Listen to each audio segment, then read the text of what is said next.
Pray muna tayo in the name of the Father, Son, and the Holy Spirit. Amen.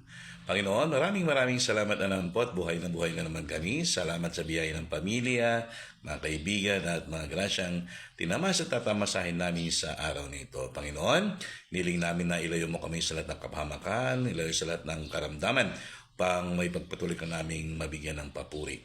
Panginoon, hiniling din namin na hipuin mo mga kapatid naming may mga sakit upang makabalik na sa paglilingkod sa iyo.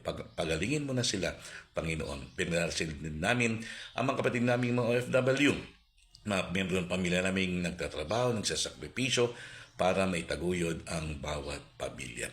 Panginoon, sa araw ito, hiniling din namin na bigyan mo ng lakas at tatag ng pananampalataya ang mga kapatid namin mga nasalanta ng bagyo, na kung saan naway makabangon sila at sa tulong ng iyong awat pagpapala, may pakita pa rin nila na ikaw ang kanilang lakas at ikaw ang kanilang sandigan.